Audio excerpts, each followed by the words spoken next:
sont en cours au niveau du CNDS pour proposer au gouvernement des mesures d'allègement dans l'intérêt des populations. La séance de ce jour a permis aux membres du Conseil, au nom des valeurs du dialogue social, d'échanger des informations sur cette nouvelle décision du gouvernement, mais aussi, elle leur a surtout permis d'étudier ensemble les mesures à explorer pour le maintien d'un climat social apaisé.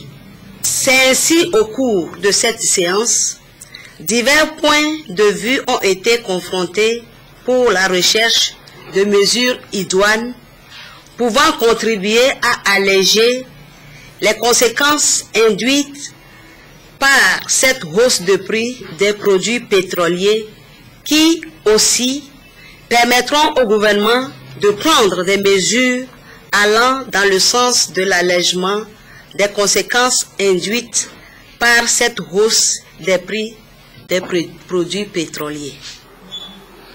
Dans sa mission de promotion d'une culture de prévention des conflits sociaux, le Conseil national du dialogue social, créé depuis 2006, est un organe de médiation. Il anime et maintient permanemment le dialogue social et constitue un cadre de concertation entre le gouvernement et les représentants des travailleurs. Et malgré l'augmentation du carburant, on repère tout de même sur la route, sur le tronçon Kanté-Tandjouari précisément ce soir. Sur place, des travaux de réhabilitation ont lieu. En ce moment, Nissa Union Femme, le ministre des Travaux publics, était là pour constater l'état d'avancement des travaux. On regarde ça avec Nestor Moujou et notre bureau à Kara. Le tronçon Kanté-Tandjouari, une partie de la route nationale numéro 1 en voie de réhabilitation. Très dégradée, cette partie était devenue un casse-tête pour les usagers. Une situation qui a amené le gouvernement à entreprendre sa réflexion. Le chantier étant entamé, le ministre des Travaux publics a voulu le visiter. Il s'agit d'une réhabilitation et d'un renforcement de ce tronçon-là qui a été réhabilité déjà au début des années 2000 là, mais malheureusement nous avons constaté que le projet n'avait pas été réalisé à la satisfaction de l'État. Or, c'est la nationale numéro 1 par laquelle transite l'essentiel du trafic en direction des pays de l'Interland, en plus du Togo. On a démarré les travaux sur le tronçon Tandjouari 56 sur 70 km, mais derrière, et ce n'est pas ça. Donc nous avons décidé de reprendre également ce tronçon, ce qui fera une réhabilitation sur 200 km. L'entreprise Ebomaf est celle qui a gagné l'appel d'offres pour cette réhabilitation. Elle dispose d'un délai de 36 mois. Le chantier sera exécuté sous le contrôle de 2 bureaux maliens et d'un bureau togolais. Il s'agira de considérer la chaussée existante comme la plateforme de la nouvelle chaussée et on va ajouter 20 cm de latérite stabilisée au ciment, plus 10 cm de grave bitume, plus 5 cm de béton bituminé. Cette chaussée va constituer presque 80,90% des travaux. Donc c'est vraiment une réhabilitation très très costaud. En termes de géométrie, la route en rase campagne, c'est-à-dire en milieu rural, elle fait 2 fois 3,50 mètres, plus des accotements de 1,50 m de part et d'autre. Et en milieu urbain, c'est 4,50 fois 2, plus 2 mètres de piste cyclable, plus 2 mètres de trottoir, plus les 2 fois les caniveaux de part et d'autre sur environ 10 km dans les milieux urbains.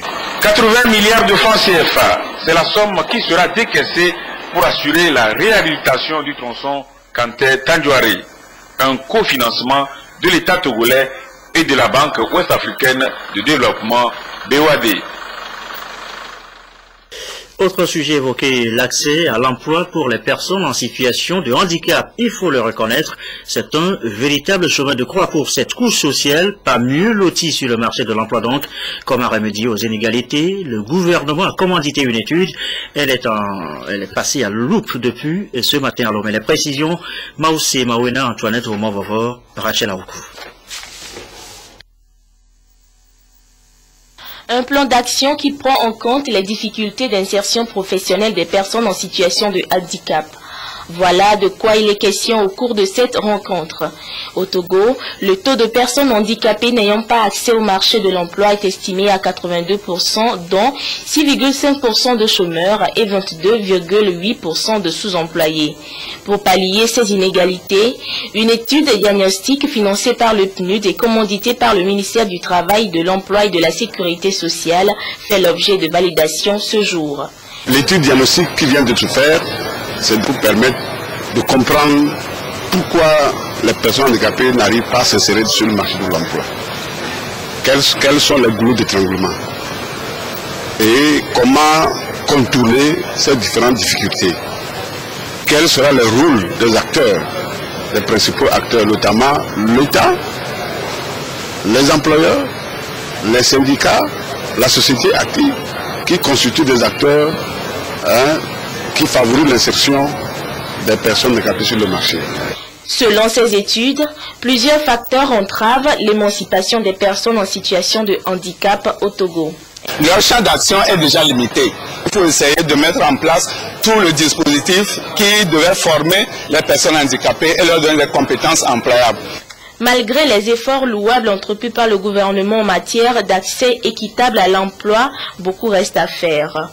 Les recommandations issues de cette étude serviront de feuille de route pour la période 2014-2017, devant permettre au gouvernement d'entreprendre des actions idoines en faveur de l'accès professionnel de cette catégorie de personnes.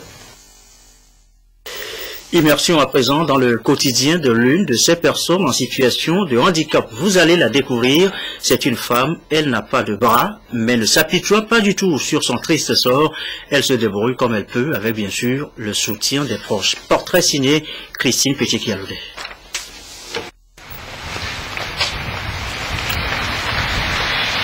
Tout son quotidien se réalise autour de ses pieds. La cuisine, la lessive, et tout ce qui se rapporte aux tâches ménagères.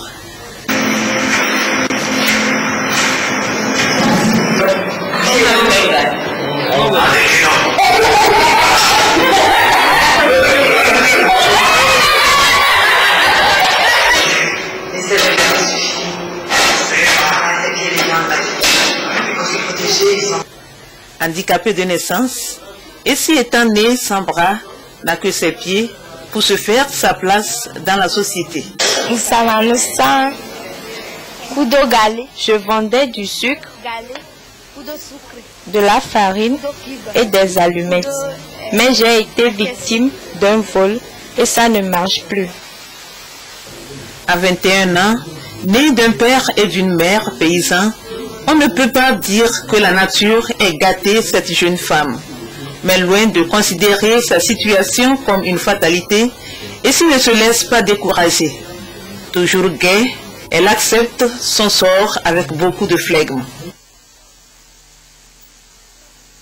Je fais la lessive moi-même et on m'aide à sécher. Si je trouve un peu de moyens, je pourrais redémarrer mon petit commerce.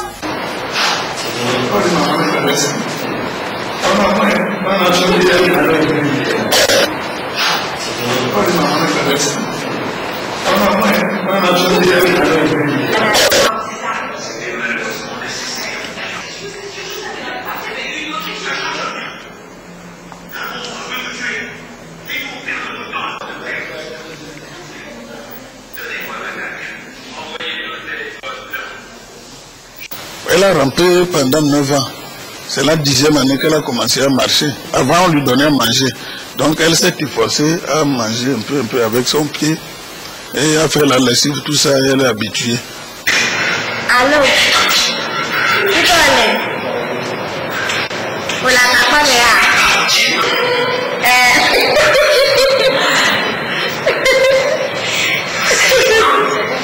Ses amis et ses proches l'apprécient pour son courage et sa détermination à avancer malgré sa déficience physique. Et cet exemple nous démontre le courage d'une dame qui est née sans bras et qui n'a pas choisi la voie de la facilité pour commander. Et si se respecte la vie, et elle est un témoignage vivant. L'exemple d'ici nous montre que la vie n'est pas terminée lorsque on est frappé d'une déficience physique. Ici réside à Alaosso, dans la Kosso. Mais à chacun de ses passages à Lomé, elle a toujours quelqu'un, ce qui comptait notamment son oncle qui la soutient toujours. Le plus vif souhait de Essie aujourd'hui est de trouver les bonnes volontés qui pourront lui donner les outils et les moyens nécessaires pour contribuer à sa manière au développement de la société. On reste encore avec les femmes. Les femmes leaders, cette fois-ci, elles sont responsables de différentes structures féminines, associations, établissements scolaires, bibliothèques. Toutes ces femmes réunies ce matin sur la plateforme citoyenne Justice et Vérité. Le but de la rencontre, obtenir leur adhésion pleine et entière au processus de paix et de réconciliation. Sophie Niano, Charlotte Moussime. Les organisations de femmes, les responsables des bibliothèques et des établissements scolaires s'approprient le rapport de la CVJR, une initiative de la plateforme citoyenne Justice et Vérité. Compilé dans un livre d'environ 300 pages, cet ouvrage tient lieu de document de référence dans l'édification d'un Togo paisible et prospère. Pour la plateforme, il urge donc que les grandes clauses de ce document soient connues de tous. Nous voulons inciter les concitoyens à la lecture pour qu'ils s'approprient ces recommandations, parce que ces recommandations nous concernent tous.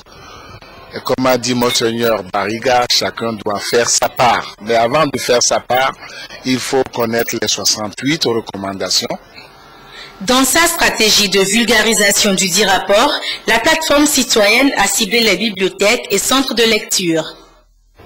Avec ce rapport, j'exhorterai sur le fond avec des personnes ressources à aider les bibliothécaires pour que le lectorat, la population s'imprègne, prenne à cœur ou bien s'approprie effectivement des recommandations figurées dans ce rapport. L'Union européenne n'a pas vocation de conduire la voiture de la mise en œuvre de la recommandation, mais l'Union européenne est prête à mettre de l'huile dans les moteurs, de l'essence dans les moteurs pour que le dynamisme de ce processus puisse s'accélérer. La représentante de la ministre de l'Action sociale, de la promotion de la femme et de l'alphabétisation et le représentant du ministre des Droits de l'Homme, de la consolidation de la démocratie, chargé de la mise en œuvre des recommandations de la CVJR, se félicite de cette initiative et encourage tous les acteurs à œuvrer en synergie pour l'atteinte des résultats escomptés. La paix et la réconciliation mises en mal en Centrafrique, et c'est peu dire. Les violences à caractère religieux se poursuivent dans le pays. Illustration avec ces dernières scènes enregistrées par Bangui, toujours en proie aux violences et au pillage. Regardez. Machette à la main, ils veulent en découdre avec les musulmans. Dans certains quartiers de Bangui, les maisons ayant appartenu à des musulmans sont fouillées et détruites par des milices chrétiennes. La capitale centrafricaine reste la proie de pillages et de violences interreligieuses. On va détruire les musulmans, on n'a pas besoin de musulmans. Ils viennent de partout, même des campagnes environnantes pour se venger. Et la présence des militaires, notamment ce contingent rwandais de la force MISCA, ne leur fait pas peur. Ici, ils ont évité un drame. Une famille musulmane avait choisi de rester dans sa maison pensant être en sécurité, mais dehors, une foule de jeunes chrétiens les attend. Ils ont peur, ne peuvent pas nous sortir, et puis il y a des gens qui nous attendent. Dès qu'ils ont dit que les gens de Miska sont partis, ils vont rentrer ici pour nous faire du mal. Ce sont des humanitaires qui ont alerté les militaires, craignant pour la vie de cette famille. Si ces gens ne sont pas évacués dans l'heure qui suit, ils seront morts demain. Dès que l'on va partir, ils seront tués. C'est à la tombée de la nuit que la famille a accepté de quitter son domicile sous bonne escorte des militaires français. Les Tchadiens, majoritairement musulmans, sont aussi la cible de cette violence sectaire. Accusés de soutenir la rébellion Séléka, ils sont régulièrement la cible d'attaques. Nombreux sont ceux qui aujourd'hui décident de quitter Bangui et la Centrafrique définitivement. Ils se sentent abandonnés. On avait cru que la démission de Jotodia va alléger tous ces problèmes. Mais le problème est devenu confessionnel tout à coup. Ça faisait même pas 4 jours, on a pris les 2 musulmans devant les sangaris. Pourquoi tout ça? Le Tchad a mis une trentaine de camions à disposition pour le rapatriement de ses ressortissants. Ils parcourront près de 1000 km avant de rejoindre Djamena. Et c'est dans ce contexte de chaos que la présidente centrafricaine de transition, Catherine Samba-Panza, qui doit pacifier donc un pays déchiré par des tueries interreligieuses, a pris ses fonctions cet après-midi sur fond de violences quasi quotidiennes et de crise humanitaire sans précédent. À 59 ans, la première femme à accéder à ce poste en Centrafrique a prêté donc serment devant les magistrats de la Cour constitutionnelle, marquant ainsi sa prise de fonction officielle lors d'une cérémonie à l'Assemblée nationale. Ont assisté donc à la cérémonie le président gabonais Ali Bongo Ondimba et le ministre français des Affaires étrangères. Elle se dit engagée à œuvrer pour l'intérêt national et non à des fins personnelles. Elle devra nommer son premier ministre probablement d'ici vendredi soir, demain donc, selon des sources diplomatiques et politiques. Chabangui. Encore un mot de politique intérieure. Cette fois-ci, cette rencontre entre le député Sambiani et les chefs cantons de cette terre électorale, elle a eu lieu le week-end dernier. Voici le compte-rendu dans cette correspondance de Désiré Aloge à Dapan. Dans cette salle sont réunis les gardiens des us et coutumes des cantons de Mandoré, de Koundouaré, de Tombigo et de Borgo pour sceller un pacte de paix avec les représentants de la communauté Peul après les affrontements entre les autochtones du village de Yayan et le Peul transhumant le 22 décembre dernier. L'honorable député Yentema Sambiani, qui a initié la rencontre, entend apporter aux populations le message de paix et de réconciliation que prône le chef de l'État pour Sezunanya Zimbe. Les Moba, les Gourmands, les Mossi, les Peuls qui partagent ensemble le territoire de Kwendial doivent, selon l'honorable, vivre en parfaite symbiose. J'ai vu que les efforts sont vraiment spectaculaires. Il y a ce que nous apprenions sur les antennes, les coups de fil, c'est pas ce qu'on vient de vivre. Et moi, je suis vraiment optimiste quant à l'avenir de ces deux communautés qui sont au fait complémentaires l'une de l'autre. Je pense que les conseils que les ministres sont venus prodiguer ont été pris vraiment au sérieux. Aujourd'hui que la réconciliation a eu lieu, nous sommes très égayés et nous félicitons les facilitateurs, ceux qui ont facilité cela. Et je pense que ma population aussi est derrière moi pour assister à cette bonne ambiance. Nous sommes très contents de cela et nous souhaitons que cela ne se reproduise plus. Au bon Dieu, le pardon. Au bon Dieu pour notre réconciliation. Vraiment, j'ai été très content avec sincérité dans leurs paroles, leur comportement. On a senti que vraiment un thème est venu quand même semer la graine de la réconciliation. Plus jamais de méfiance entre les autochtones et les Peuls, a demandé l'honorable Yentema Sambiani aux populations.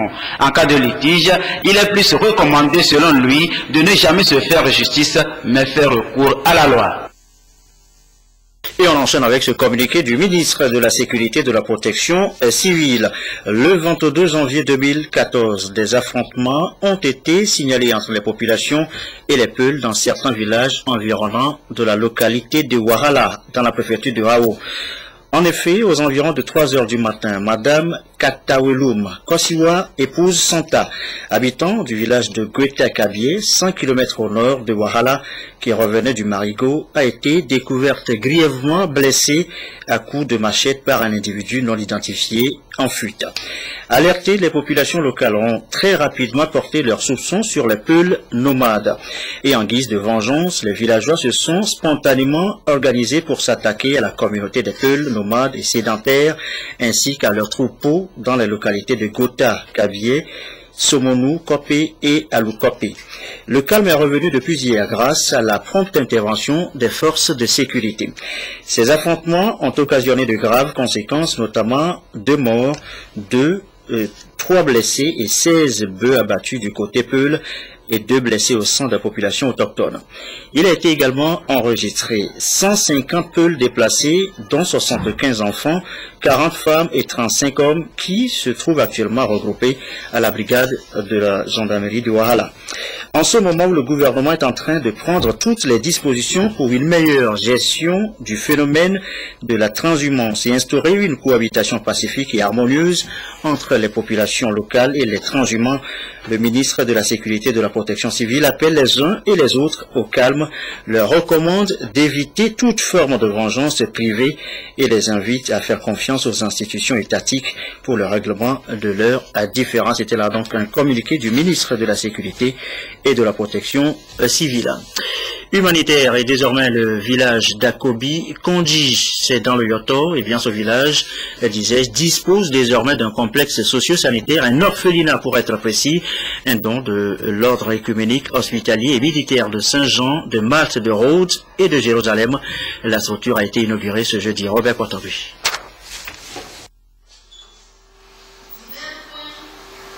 C'est ici, dans cette maison multifonctionnelle CAE2 d'Akobi Kondji, que des orphelins issus de tous les horizons seront pris en charge dans le domaine de la santé et de l'éducation. Sur un espace de 3 hectares, l'on a construit un bloc pédagogique de 4 salles de classe, une bibliothèque, 4 dortoirs avec une infirmerie et un espace de jeu pour une 50aine de pensionnaires. SCJ a décidé de récupérer ces enfants et de leur donner un cadre pour que l'avenir leur paraisse plus radieux. Mais pas seulement pour l'école, il faut qu'ils mangent, donc il y a un réfectoire, il faut qu'ils dorment, donc il y a des dortoirs, il faut qu'ils soient soignés, donc il y a un centre de santé dans l'institution et il faut ensuite qu'ils fassent du sport, et bien entendu qu'ils aillent à l'école. Donc il y a l'école et le centre de sport. Tout le monde va prendre soin à ce bâtiment, l'entretenir bien pour que ceux qui nous ont offert ce joyeux bâtiment, quand ils reviennent, ils sachent que ce qu'ils nous ont fait, c'est bien et ça nous encourage. Cette œuvre humanitaire de l'écuménique Saint-Jean de Jérusalem en branche Togo, financée à hauteur de 150 millions de francs CFA, rentre dans la droite ligne de l'amélioration des conditions de vie des couches défavorisées de l'ordre écuménique, hospitalier et militaire de Saint-Jean de Malte, de Rhodes et de Jérusalem. Merci de partager avec nous cette journée mémorable à marquer d'une pierre blanche pour l'inauguration du centre d'accueil pour enfants démunis et orphelins de Tablikbo et de son dispensaire et de ses dépendances. Cette belle réalisation est l'œuvre de l'association œcuménique de Saint-Jean, structure caritative et humanitaire de notre ordre. Nous sommes sûrs que vous saurez le faire vivre durablement et dignement. L'ordre écuménique, hospitalier et militaire de Saint-Jean de Dieu de Malte, de Rhodes et de Jérusalem est créé au IXe siècle et regroupe sans distinction les chrétiens et les musulmans du monde entier. Dans le reste de l'actualité, avant les sports, on découvre les pages de Diplomag, le trimestriel lancé hier par le ministère des Affaires étrangères et de la coopération. Prudence Insou a lu ces pages pour nous, pour ce magazine qui met en vitrine la diplomatie togolaise. Diplomag, belle vitrine de la diplomatie togolaise. Un magazine trimestriel d'analyse qui retrace les actions menées par le Togo sur le plan de la politique intérieure et extérieure. Une part belle est également faite aux questions relatives aux opportunités de la coopération en matière économique et commerciale. Ce premier numéro de Diplomag consacre essentiellement ses colonnes aux actions diplomatiques des hauts dirigeants togolais, au premier rang desquels le président de la République, Faure Eswazimna Gnassingbé. Le Togo et l'état du monde en 2013, un titre phare qui montre combien le chef de l'État s'est personnellement investi dans le règlement des problèmes liés à l'insécurité transfrontalière, à la piraterie maritime, aux crises sociopolitiques et au développement économique. Ce premier numéro de Diplomag a fait un zoom sur le bilan des 2 ans du Togo au sein du Conseil de sécurité des Nations Unies en tant que membre non permanent. Le Togo, membre de l'espace UMOA, a assuré la présidence de cette institution sous-régionale pour 2 ans avec un bilan positif selon la rédaction du Diplomag. L'idée est venue du fait que la diplomatie togolaise a suivi ces dernières années de profondes mutations sur la redéfinition de ses objectifs. La réflexion d'ensemble a abouti à la nécessité de créer Diplomag, qui reste donc un magazine d'information, de réflexion, un magazine de dossiers et de débats. Tout ce qui est de la diplomatie nous intéresse. La plume que nous allons utiliser, c'est la plume interne. En dehors de ça, nous ouvrons notre magazine à tous ceux qui, à l'externe, veulent contribuer au développement de ce magazine. Tiré en 2500 exemplaires en couleur vive, Diplomag est gratuit et destiné essentiellement aux diplomates, universitaires, chercheurs et étudiants. Nous avons déjà établi un canevas de propositions de sponsoring et d'abonnement. Éventuellement, c'est un magazine gratuit. La relation entre Lomé et Paris est au beau fixe et le comité de rédaction de Diplomag relève que la France a félicité le Togo pour son engagement ferme en matière de paix et de sécurité internationale. Api Assoumatine, rédacteur en chef de Diplomag, et son équipe sortiront le second numéro en début du mois d'avril. Alphonse Colodi, on vous retrouve largement demandé sur votre temps. Bonsoir. Bonsoir. Un championnat du monde de boxe en avril prochain à Lomé. Oui, j'ai son nouveau notre compatriote Kwega Lorenzo Foli, champion du monde WBA, remet sa ceinture en jeu en avril prochain, comme vous venez de le dire.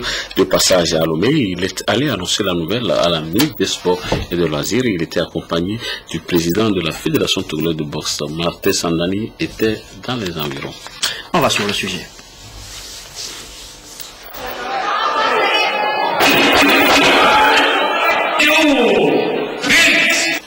Un nouveau champion de WBU, World Boxing Union, dans la famille de la boxe togolaise. Il s'appelle Prince Lorenzo Foli Kwega. Âgé de 33 ans, il réside en République d'Allemagne. Prince Foli Kwega, actuellement détenteur d'une ceinture WBU dans la catégorie des super welter, obtenue en septembre 2013, est qualifié du coup pour le mondial. Une compétition qui aura lieu en avril prochain au stade de Kégué. Le pugiliste togolais a présenté mardi soir sa ceinture de qualification aux responsables sportifs togolais. Je viens d'être qualifié par ce titre de WBU, c'est World Boxing Union, pour discuter la ceinture mondiale dans cette version. J'ai voulu que ça soit dans mon pays. Je suis le champion d'Europe en version EPBA, Europa Profi Boxing Association. J'ai défendu ça 3 fois. Je suis champion mondial de WCO, World Combat Organization. Là, j'ai battu un asiatique. Actuel, le champion intercontinental de la version WBU, ce qui est plus haut que toutes ces versions. Notre compatriote voudrait défendre sa qualification ici au Togo, ce qui lui donnera quoi? Un droit d'être figé à Washington dans les annales donc, de la boxe au niveau mondial. Je suis tout heureux de les voir dans nos milieux. La ministre des Sports et des Loisirs, Angela Mouzougaké Bansa, satisfaite de la performance du boxeur, a tenu à le féliciter. C'est une chance pour moi que je commence janvier 2014 avec des nouveautés. Et ça, c'est une fierté pour moi, quoi. En plus du foot, où on a des vedettes dans la boxe aussi, je suis sûr que d'autres vont le suivre. Et on aura des vedettes partout. Et le Togo va se montrer bel et bien maintenant dans le monde. Prince Lorenzo Foli Kwega est vainqueur de 9 combats professionnels sur 11, dont 6 par KO. Il a également gagné 17 combats amateurs sur 19, dont 15 par KO. On l'a dit, un mot juste, vraiment, un mot sur le football à propos du championnat d'Afrique des Nations CHAN en Afrique du Sud. Comprend ton empressement vu que leur avance le championnat du monde des nations, le championnat d'Afrique des Nations qui se joue actuellement en Afrique du Sud et qui est en mode stand-by parce qu'aujourd'hui et demain la compétition fait pause. Les quarts de finale vont démarrer samedi, mais avant Claude, j'allais dire modestement, nous fait le point de cette première journée où j'allais dire de ce premier tour avec les pays qualifiés et les pays éliminés. Vous allez surveiller son nouveau, il y a des surprises.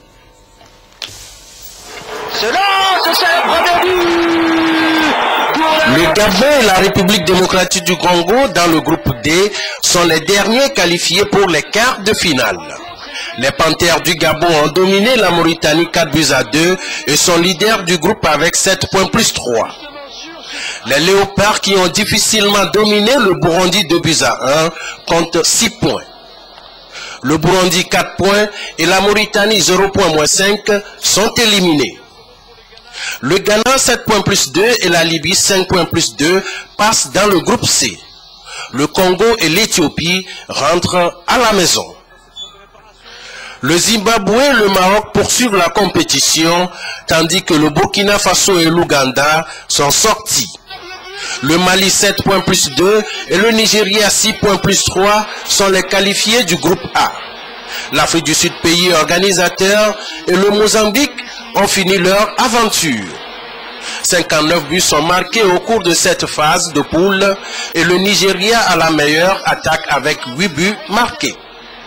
En quart de finale, le Mali affronte le Zimbabwe et le Nigeria défie le Maroc.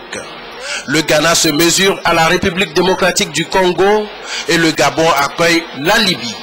Les quarts de finale commencent ce samedi. Voilà, ainsi prend fin cette édition. Juste ce communiqué du ministère de la Santé et du ministère des Enseignements primaires et secondaires. L'épidémie de choléra qu'a connu le Togo depuis le 29 août 2013 a amené les autorités compétentes à prendre des mesures de lutte, dont l'interdiction de la vente des denrées alimentaires aux alentours et dans les établissements scolaires afin de briser la chaîne de transmission de la maladie. Grâce aux efforts du gouvernement et des partenaires techniques et financiers, l'épidémie a été très vite maîtrisée, ce qui a conduit à la levée de l'interdiction en décembre 2013 sur toute l'étendue du territoire, sauf la région centrale et la préfecture d'Anié. Vu l'évolution satisfaisante de la situation sur l'ensemble du territoire, l'interdiction de la vente des denrées alimentaires dans les établissements scolaires de la région centrale et de la préfecture d'Anié est levée à compter du 27 janvier 2014. Toutefois, des contrôles systématiques et rigoureux d'hygiène seront renforcés par les services techniques compétents en collaboration avec les chefs des établissements scolaires.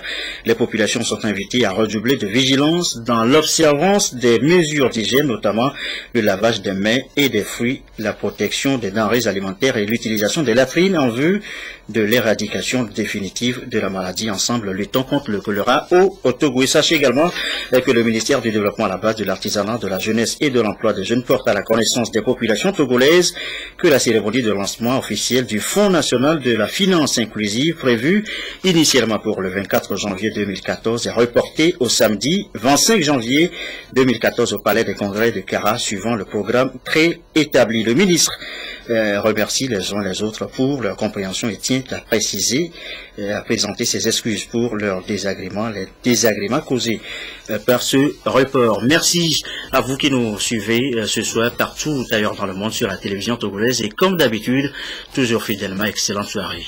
À demain.